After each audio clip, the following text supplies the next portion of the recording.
네, 간밤 뉴욕 증시에서 있었던 이슈들을 키워드와 함께 살펴보는 시간 애프터마켓 시작하겠습니다. 오늘도 김태수 미국 세무사와 함께합니다. 세무사님 안녕하세요. 네, 안녕하세요. 네, 반갑습니다. 자, 오늘의 키워드 세 가지 먼저 살펴보도록 하겠습니다. 첫 번째 키워드 띄워주시죠. 연준도 자주 틀렸답니다. 연준에서 지난밤에 있었던 그런 굉장히 다양한 멘트들이 있었는데 시장은 전혀 그걸 믿지 않는 듯한 느낌입니다. 아마 그 말씀을 하고 싶으신 것 같은데 어떤 내용일까요?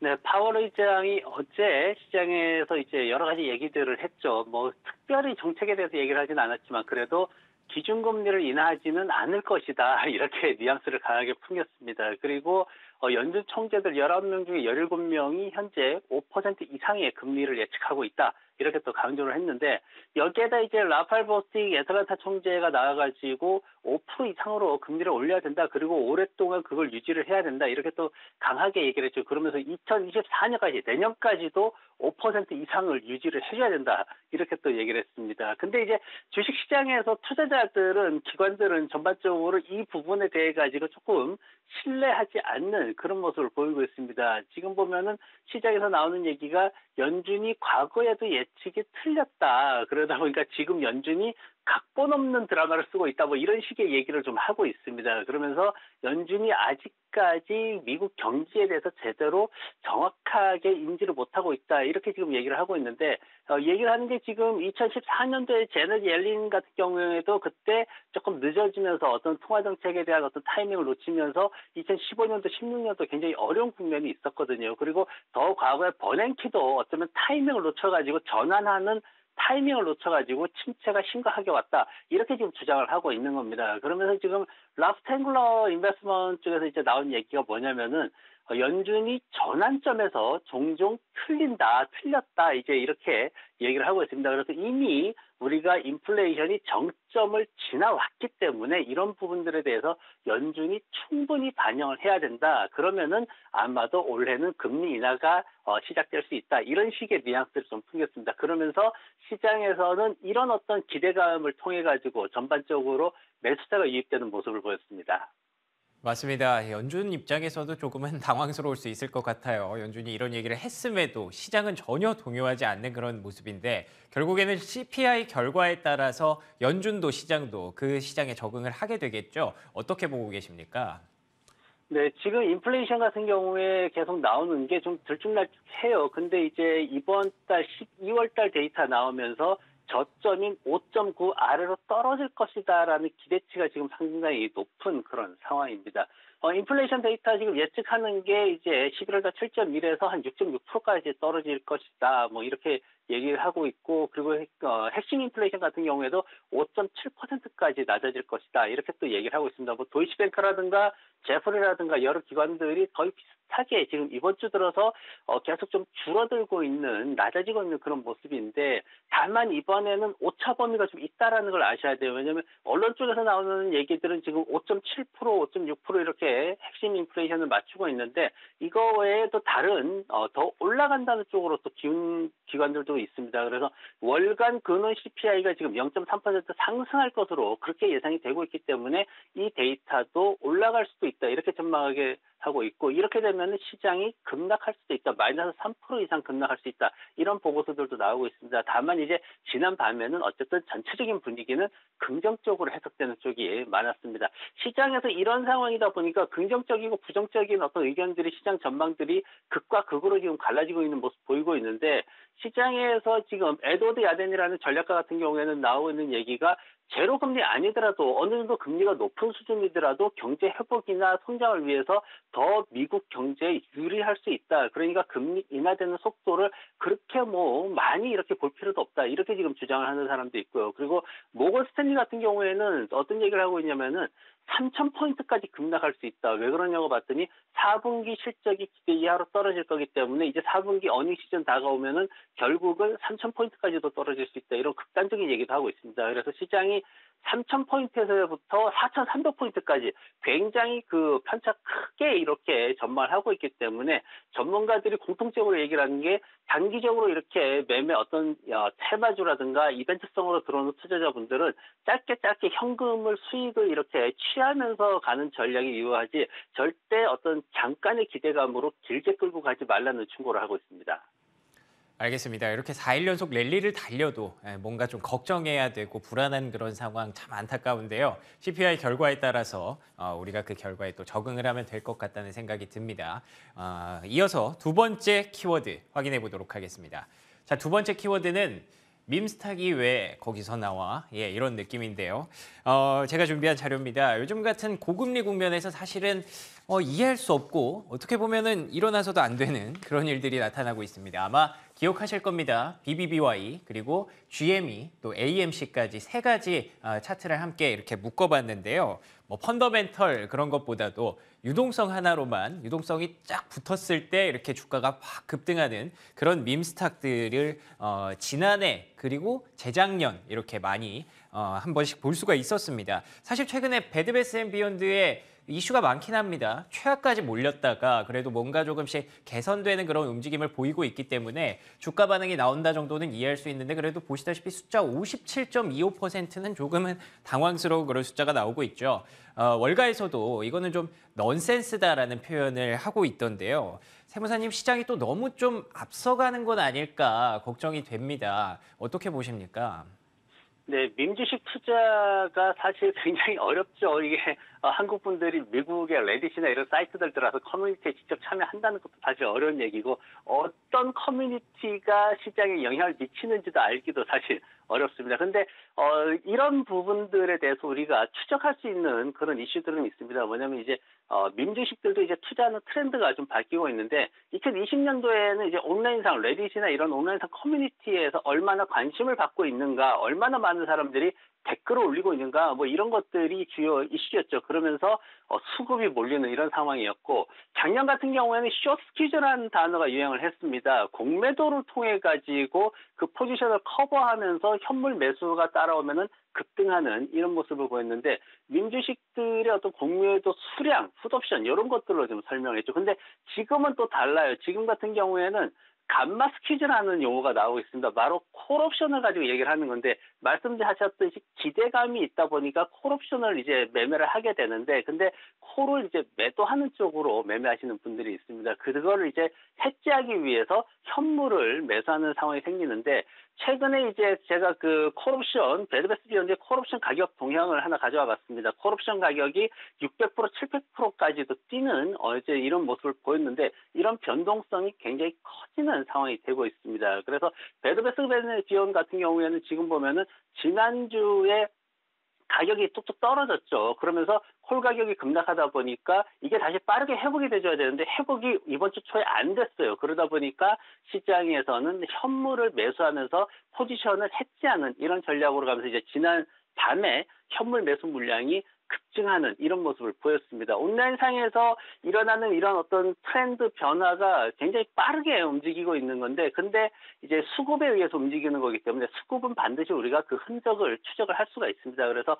리스크를 선호하는 투자자분들은 어떤 그 과거의 어떤 민주식의 움직임 이런 것들을 통해 가지고 어떤 추적을 하기보다는 이런 투자 트렌드의 변화를 정확히 읽어낼 수 있어야지만 또 수익을 올릴 수 있는 이런 상황이 되기 때문에 이런 변화에 좀 예민하게 반응하시면 좋을 것 같습니다. 네, 알겠습니다. 밈주식 사실 접근하기 굉장히 어렵죠. 지금 시장에 과연 호재가 될 수 있을지 아니면 악재로 작용할지 정확하게 예측하기는 어렵습니다만 글쎄요. 여러 가지 방법 여러분께서 잘 취사 선택하셔야 될 것 같습니다. 자, 마지막으로는 세 번째 키워드 확인해 보도록 하겠습니다. 세 번째 키워드는 낙폭과대주에 대한 선호인데요. 낙폭과대주 아직도 시장에 좀 많이 남아 있나요, 세무사님?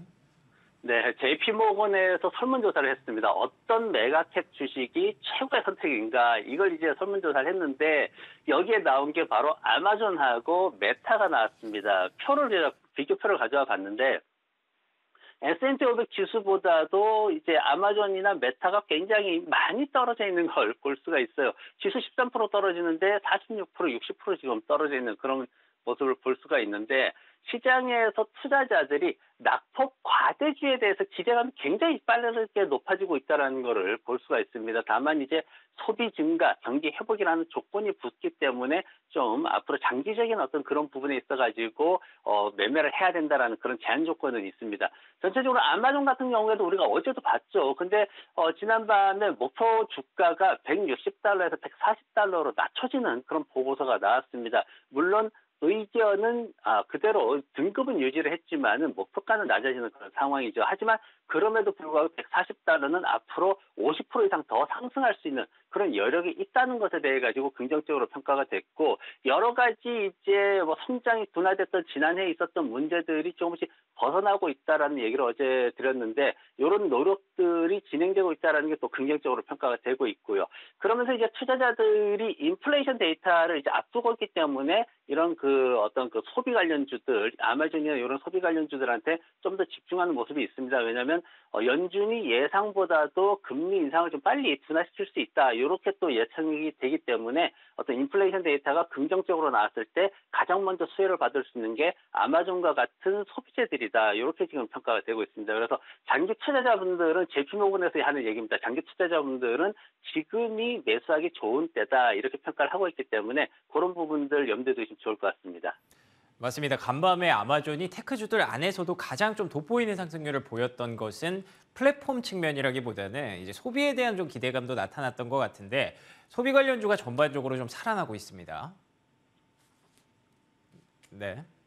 네, 그렇습니다. 소비 관련주들이 굉장히 빠르게 지난밤에 회복을 했는데, 어제 말씀드렸던 SC가 가장 먼저 이렇게 6% 정도 상승하는 모습 보였죠. 그러면서 아마존이 뒤따라왔고, 메이시스라든가 펄스라든가 여러 소비 관련주들이 따라오는 모습 보였습니다. EV 소비재 쪽 산업이, S&P 500 지수하고 비교를 해보면은 S&P 500 지수가 하락할 때 2배 이상 떨어지는 그런 모습을 보였습니다. 그러다 보니까 낙폭이 과하다는 그런 의견들이 많은 거고 여기에 이제 지난밤에 보면은 알파이니티라는 어떤 그 회사에서 나온 얘기가 뭐냐면은 자신들은 지속적으로 강한 수익을 위해서 EV 소비재 쪽 종목들을 가지고 있다. 이런 또 주장을 하면서 시장에서 소비재 관련해 가지고 관심이 높아지는 모습 보였고 제프리 쪽에서도 또 좋은 얘기가 나왔어요. 제프리 쪽에서 고용 조건이 이런 상황으로 굉장히 좋게 골디락스 수준으로 유지가 된다라면은 소비 부분이 그렇게 쉽게 죽지는 않을 것이다. 그러면서 이제 임의 소비자 쪽에다가 강세 등급을 부여하는 이런 보고서를 또 내놨습니다. 그래서 전체적으로 보면은 연준이 어떤 시장을 억제하는 정책을 지속하고 있지만 그래도 이 시기가 지나면 경기는 회복된다라는 그런 기대치를 갖고 있기 때문에 주식시장이 먼저 선반영할 수 있다. 그래서 지금이 낙폭이 과대하게 빠져있는 임의 소비재를 매수할 때다. 이렇게 지금 평가가 되고 있는데 다만 이제 우리가 주의해야 될 건 뭐냐면은 팩트셋에 따르면은 4분기 실적 발표 시즌 동안 임의 소비재가 마이너스 20%나 EPS가 감소할 것으로 그렇게 전망이 되고 있습니다. 그래서 이 부분에 대한 어떤 하락 이런 것들만 잘 조심해서 매매를 하신다면은 괜찮은 결과를 볼 수 있지 않을까 그렇게 분석을 하고 있습니다. 네, 최근에 시장의 트렌드가 그대로 묻어나오는 것 같습니다. 심리는 살아나는데 아직까지 숫자에 대한 기대감은 높지 않은 상황, 소비재에게도 조금은 주의가 필요한 그런 구간도 될 수 있겠네요. 자, 지금까지 애프터마켓 시간 김태수 미국 세무사와 함께했습니다. 세무사님 오늘 말씀 고맙습니다. 네, 고맙습니다.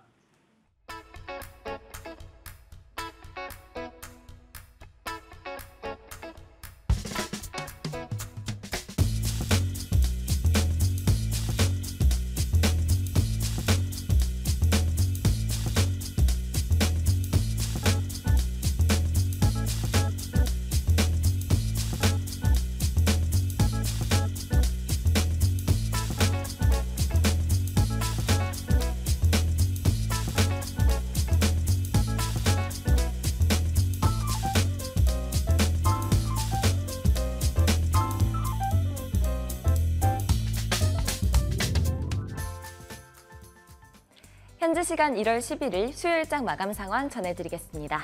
간밤 뉴욕 증시는 CPI 즉 소비자물가지수 발표를 앞두고 3대 지수 모두 상승 마감했습니다. 다우가 0.8%, S&P 500이 1.28%, 나스닥이 1.76% 상승했는데요. 시장 움직였던 주요 이슈들 자세하게 짚어보겠습니다. 현지 시간 목요일, 그러니까 오늘 밤에 미국의 12월 CPI가 발표가 됩니다.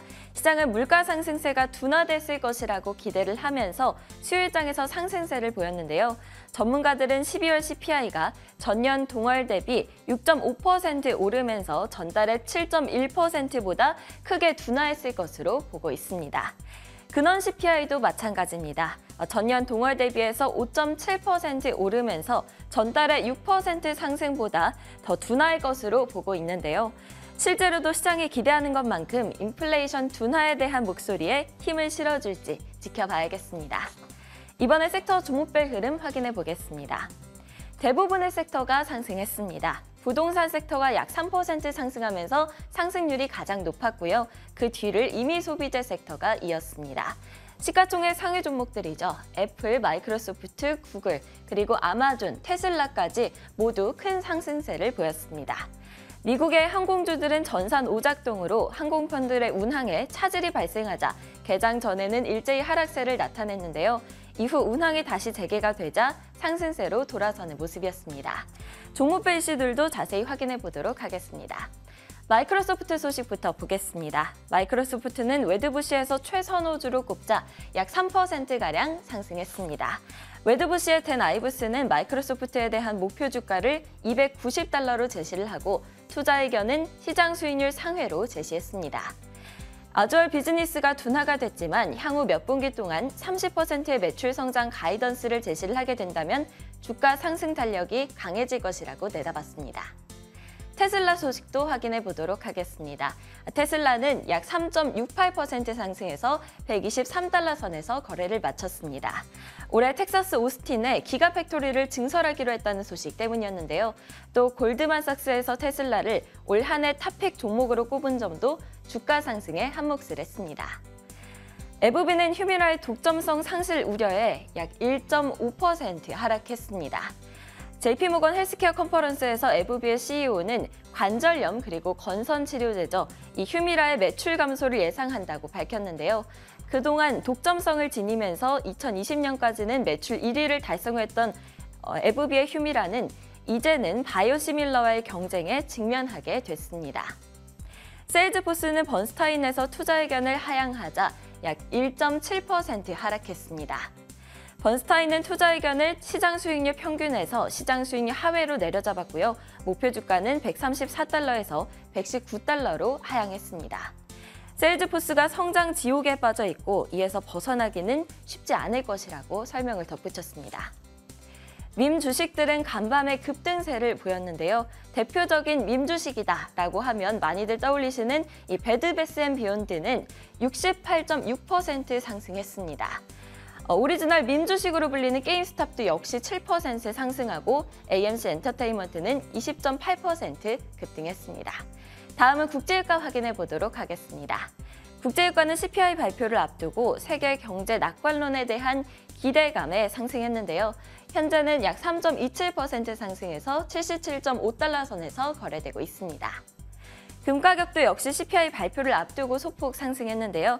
현재는 약 0.25% 상승해서 $1,881 선에서 거래되고 있습니다. 지금까지 뉴욕 증시 마감 시황 전해드렸습니다.